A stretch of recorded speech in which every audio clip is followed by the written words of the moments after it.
और जय हिंद साथियों, आप सभी को मेरा प्यार भरा नमस्कार। मैं मुकेश यादव, मैं टारगेट से। और आज हम लोग पढ़ेंगे कक्षा 9 की मैथ एक्सरसाइज 10.6 का क्वेश्चन नंबर 5। एक बार क्वेश्चन नंबर 5 के स्टेटमेंट को रीड करते हैं और फिर सॉल्व करने की कोशिश करते हैं। तो कहा जा रहा है कि सिद्ध कीजिए कि किसी समचतुर्भुज की किसी भुजा को व्यास मानकर खींचा गया वृत्त उसके विकर्णों के प्रतिच्छेद बिंदु से होकर जाता है। समझिएगा ध्यान से, हम एक एक शब्द का मतलब समझते हैं। करा सिद्ध कीजिए कि किसी समचतुर्भुज, ये बच्चे समझिएगा, हमसे कहा जा रहा है समचतुर्भुज। यहाँ समझिए ध्यान से, समचतुर्भुज वो ऐसा चतुर्भुज, हमने चैप्टर 8 में आपको चतुर्भुज का पूरा प्रकार पढ़ा है। यानी यदि हम बात करें चतुर्भुज की, तो ऐसी आकृति जो चार भुजाओं से घिरी हुई आकृति को या बंद आकृति को हम चतुर्भुज कहते हैं। चतुर्भुज में चार भुजाएं, चार शीर्ष, चार कोण होते हैं। और चतुर्भुज में कई प्रकार होते थे। जैसे आपको अगर बात करें हम समांतर चतुर्भुज, समचतुर्भुज, वर्ग, आयत, समलंब, अवतल चतुर्भुज, उत्तल चतुर्भुज, साइक्लिक क्वाड्रिलेटरल, क्या कहते हैं इसको, चक्रीय चतुर्भुज, सारा टाइप्स हमने वहाँ आपको पढ़ा है। यदि आप वहाँ अगर पूरा चतुर्भुज के बारे में डिटेल से जानकारी लेना चाहते हैं तो चैप्टर 8.1 का इंट्रोडक्शन अच्छे से देख लीजिएगा। तो ये बच्चे उसी में से एक आता है समचतुर्भुज। अब अगर हम बात करें बच्चे, तो समचतुर्भुज जो पिछला क्लास लिए वो तो जान ही रहे हैं, हमें बताने की आवश्यकता नहीं है। तो मान लेते हैं जिनका पिछला क्लास छूट गया वो समझे ध्यान से। ये बच्चे अगर हम बात करें समचतुर्भुज की, तो सम मतलब होता है बराबर, चतुर्भुज मतलब चार भुजाओं से घिरी हुई आकृति। यानी ऐसी आकृति होगी जिसमें चार भुजा तो होगी पक्का है, लेकिन वो चारों की चारों भुजाएं क्या होंगी, सम मतलब बराबर होंगी। यानी ऐसा चतुर्भुज जिसकी चारों भुजाएं बराबर हो उसे हम क्या कहते हैं, समचतुर्भुज कहते हैं। लेकिन समचतुर्भुज में एक कंडीशन हमने और लिखवा था, याद है किसी को? इसके विकर्ण एक दूसरे को समकोण पर समद्विभाजित करते हैं। यानी जहाँ काटते हैं वहाँ कितने अंश का कोण बनता है, 90 अंश का बनता है। साथ ही साथ ये दोनों एक दूसरे को इक्वल पार्ट में डिवाइड कर देते हैं। ठीक, तो समझिएगा ध्यान से, ये हम समचतुर्भुज का मतलब समझ चुके हैं, आगे समझते हैं। करा सिद्ध कीजिए कि किसी समचतुर्भुज, मुन्ना सबसे पहले हमने क्या काम किया कि एक समचतुर्भुज बनाया। ऐसा बनाया ताकि उसकी चारों की चारों भुजाएं आपस में क्या हो, बराबर। देखो इसमें फिगर नहीं दिया गया, फिगर कैसे बनाएंगे उसे समझिएगा ध्यान से। हमने सबसे पहले एक समचतुर्भुज बनाया कुछ इस प्रकार से, जिसकी मान लेते हैं चारों की चारों भुजाएं आपस में क्या है, हालांकि बोला सीधा है, सीधा भी बना सकते, कोई दिक्कत नहीं।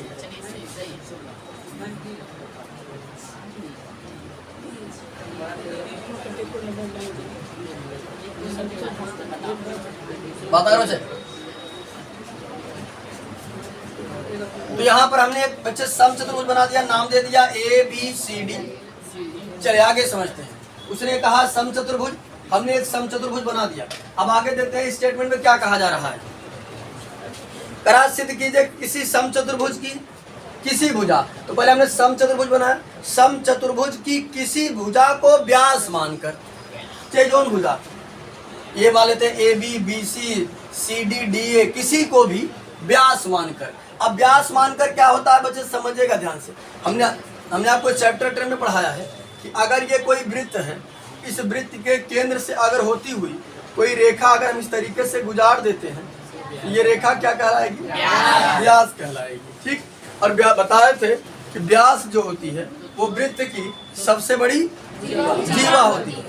क्या होती है, सबसे बड़ी जीवा होती है। तो अगर हम व्यास की बात करें तो व्यास तब कहा जाता है जब हम किसी जीवा को केंद्र से होकर गुजारते हैं, है ना। तो चलिए आगे समझते हैं। करा था सिद्ध कीजिए कि किसी समचतुर्भुज की किसी भुजा को व्यास मानकर, पहले समचतुर्भुज बनाए, अब किसी भुजा को व्यास मान रहा है। क्या मान रहा है, व्यास। व्यास मानकर खींचा गया वृत्त। अब व्यास मानकर क्या खींच रहा है, वृत्त खींच रहा है।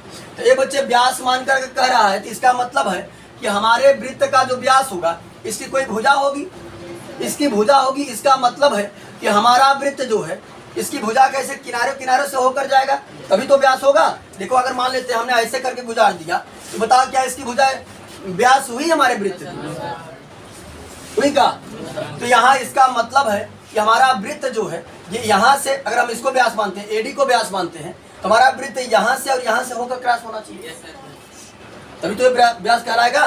तो समझिएगा ध्यान से। अब कैसे आप बनाएंगे वृत्त, उसके लिए समझिए ध्यान से, आपको तरीका बता दे रहे हैं इसका। आप जैसे आप मान लेते हैं जब आप बनाते हैं कॉपी में, तब तो आप क्या काम करिएगा, 4-4 सेमी का भुजा माप लीजिएगा, 4 सेमी का एक समचतुर्भुज बना लीजिए। ठीक, अब आपको अगर 4 सेमी का समचतुर्भुज नहीं पता है तो उसको भी तरीका बता देते हैं कि कैसे आप बनाएंगे। देखो, सबसे पहले एक रेखा खींच लेना 4 सेमी की। ठीक, 4 सेमी की रेखा खींचने के बाद कोई भी एक एंगल बना देना, कुछ भी जो तुम्हारी इच्छा हो। इस पर गोला प्रकार की सहायता से या चांदा की सहायता से, आगे चैप्टर आएंगे 11 तो वहाँ हम कोड बनाना सिखाएंगे। तो तुम्हारा मन हो 80, 90, 100 कुछ भी बना दो, कोई दिक्कत है नहीं। तो क्या काम करो, मैंने मान लिया कि यहाँ 80 अंश का कोण बना दिया कुछ इस तरीके से, चांदा की सहायता से और चाहे गोला प्रकार की सहायता से। ठीक, तो चांदा की सहायता से बना देना नाप कर 80 अंश का कोण बना दिए। फिर इसमें से 4 सेमी यहाँ गोला प्रकार रखकर ऐसे अलग कर लेना। और यहाँ पर मान इसको नाम दिया था ए, इसको नाम दिया था बी, इसको नाम दे देना डी। अब एक बार क्या काम करना, इस पॉइंट पर एक बार इस पॉइंट पर गोला प्रकार की नोखी को रखकर 4 सेमी फिट कर लेना। 4 सेमी फिट करके एक बार बी पर रखकर एक बार डी पर रखकर ऐसे काट दोगे तो कहीं कट जाएगा, मिला दोगे तो तुम्हारा ये मान लेते हैं हम थोड़ा ऐसे तुम्हारा 4 सेमी का हम ऐसे बना दिए है। ठीक से लिख रहा 4 सेमी का तुम्हारा समचतुर्भुज बन करके तैयार हो जाएगा। ठीक, तो जो भी आपकी इच्छा बना लीजिए। अब समझो उसके बाद करना क्या, जब 4 सेमी हो जाएगा इसका बीचों बीच कहाँ पड़ेगा, 2 सेमी फुट पड़ेगा, है ना। तो क्या काम करना, गोला प्रकार को एकदम मध्य में रखना, कहाँ, जहाँ एकदम मध्य पर रखना। और गोला प्रकार की नोखी को यहाँ रखना और पेंसिल की नोखी को यहाँ तक लेके जाना, इतना फिट कर लेना। उसके बाद यहाँ पर रखकर ऐसे घुमा देना, तुम्हारा वृत्त इसके जैसा बन करके तैयार हो जाएगा। ठीक, ये तो बनाने का तरीका हो गया। तो हमने बच्चे क्या काम किया, इसकी एक भुजा को व्यास माना, किसको माना हमने, एडी को व्यास मानकर, और हमने एक वृत्त बना दिया। समझ में आई बात। ये देखो कुछ फाइनल आकृति हमारी वहां, बाकी ये रफ आकृति है। तो हमने क्या काम किया, एक व्यास बना दिया, व्यास मानकर एक वृत्त बना दिया। चलिए आगे समझते हैं। सिद्ध कीजिए किसी समचतुर्भुज की किसी भुजा को व्यास मानकर खींचा गया वृत्त उसके विकर्णों के प्रतिच्छेद बिंदु से होकर जाता है। अगर ये वृत्त जो है वो वृत्त कहाँ से जा रहा जानते हैं, कह रहा अगर हम बात करें इसके विकर्णों को मैच करा दे, जो हमारा समचतुर्भुज है इसको मैच कराएंगे एसी, इसको मैच कराएंगे बीडी। अगर मैच करा दे तो हमारा ये जो वृत्त है ये हमारे विकर्णों के इस तरीके से प्रतिच्छेद बिंदुओं से होकर जा रहा है, यानी हमारा जो विकर्ण जहाँ इंटरसेक्ट कर रहा है वहीं से ये क्रॉस हो रहा है। ये हमको क्या करना है, सिद्ध करना है। तो इतनी बात तो हम प्रश्न तो समझ चुके, अब हमको ये देखना है कि हम क्या कर दें कि हमारा ये सिद्ध हो जाए। तो समझिएगा ध्यान से।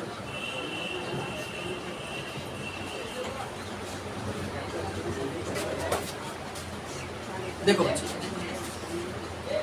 पहले हमने लिखा का दिया है समचतुर्भुज की एक भुजा को व्यास मानकर वृत्त खींचा गया है। ठीक, किसी एक भुजा को क्या माना गया, व्यास माना और वृत्त खींचा गया। सिद्ध करना है कि वृत्त समचतुर्भुज के विकर्णों के प्रतिच्छेद बिंदु से होकर जाता है, हमने लिख दिया। ये बच्चे समझिएगा ध्यान से, हमको सिद्ध कैसे करेंगे। तो देखो, अगर कोई वृत्त है, ठीक ऐसे ये बच्चे व्यंजन करो उसको, क्या समझिएगा ध्यान से। अगर वृत्त है और ये हम अगर ऐसे खींच देते हैं तो ये क्या बन जाएगा, केंद्र से खींचे क्या बन जाएगा, अर्धवृत्त। क्या बनेगा, अर्धवृत्त। अर्धवृत्त अगर इसको मिटा दे, ऐसे मिटा दिया, ध्यान दो, मिटा दिया इसको, तो ये बन गया हमारा अर्धवृत्त। अब अर्धवृत्त पर हम जहां से इसको ऐसे मिलाएं, अर्धवृत्त पर बना कोण समकोण होता है, जहां से मैच कराएंगे ये हमेशा समकोण ही होगा। ये देखो समकोण होगा, क्या होगा, समकोण। तो अर्धवृत्त पर बना कोण क्या होता है, समकोण होता है। तो अगर हम बात करें बच्चे, तो अगर इसको दिखाना है कि ये विकर्णों के प्रतिच्छेद बिंदु से जाता है, हमने ये भी पढ़ा है कि ये समचतुर्भुज के विकर्ण एक दूसरे को कहाँ प्रतिच्छेद करते हैं। तो हम दिखा देंगे भैया ये समचतुर्भुज के विकर्ण है, प्रतिच्छेद कर रही है, 90 अंश का कोण है ये है। और अगर हमने ये दिखा दे कि वृत्तवा के वजह से भी 90 अंश बन रहा है, इसका मतलब है ये दोनों एक जगह से जा रहे हैं, क्योंकि दोनों बातें कई कह रहे हैं। ठीक, तो बहुत आसान है, बस समझना है, लिखना है, कुछ है नहीं इसमें। ठीक, यहाँ हम लिखेंगे समचतुर्भुज के विकर्ण, समचतुर्भुज के विकर्ण विकर्ण एक दूसरे को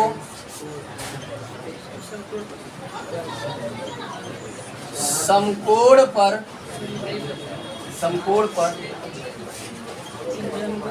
समद्विभाजित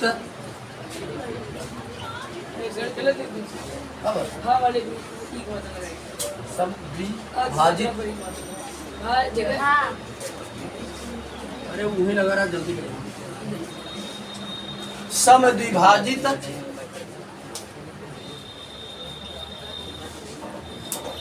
करते हैं। जब समद्विभाजित करते हैं, यहाँ अगर हमने नाम दिया है P, बन जाएगा एंगल APB क्या होगा 90 डिग्री। एंगल APD बराबर क्या हो जाएगा 90 डिग्री। उसके बाद समझिएगा ध्यान से, अगर हम बात करें फिर से लिखेंगे अर्धवृत्त पर बना कोण, अर्धवृत्त पर बना कोण समकोण होता है, समकोण होता। तो ये देखो ये हमारे वृत्त के अनुसार भी कितने अंश का कोण बन रहा है 90 अंश। देखो अगर मिटा दे तुमको नहीं दिख रहा है, अगर अर्धवृत्त देखो आप दिखेगा अर्धवृत्त, ये दिखा अर्धवृत्त है ना। अर्धवृत्त पर बना कोण का होता है समकोण, इसके अनुसार भी हमारा क्या हो जाएगा ये 90 डिग्री। एंगल APD बराबर अतः करके लिख देंगे कि यानी कि हमने देखा समचतुर्भुज से तब पर भी 90 आ रहा है और अर्धवृत्त से देखा तब पर भी 90 आ रहा है। इसका मतलब ये चीज एक ही पॉइंट है, अलग अलग पॉइंट है। अगर अलग अलग पॉइंट होता तो अलग अलग कोण भी आता। ठीक, तो लास्ट में हम लिखेंगे अतः, हिंदी बोल रहे बच्चे, अतः करके लिख लीजिएगा। अतः समचतुर्भुज की किसी भुजा को व्यास मानकर, सुनिए हिंदी ध्यान से, ये हिंदी लास्ट में लिखना मोस्ट कंपल्सरी होता है, ध्यान दीजिएगा। लिखेंगे अतः करके, अतः समचतुर्भुज की किसी भुजा को व्यास मानकर खींचा गया वृत्त उसके विकर्णों के प्रतिच्छेद बिंदु से होकर जाता है। ठीक, तो आज की क्लास में एक्सरसाइज 10.6 का क्वेश्चन नंबर 5 जो है उसे कंप्लीट कर लिया है। बाकी जो बचे हुए क्वेश्चन है उसे नेक्स्ट क्लास में कंप्लीट करने का प्रयास करेंगे। इस वीडियो में इतना है, बाकी मिलते हैं नेक्स्ट वीडियो में, तब तक के लिए जय हिंद।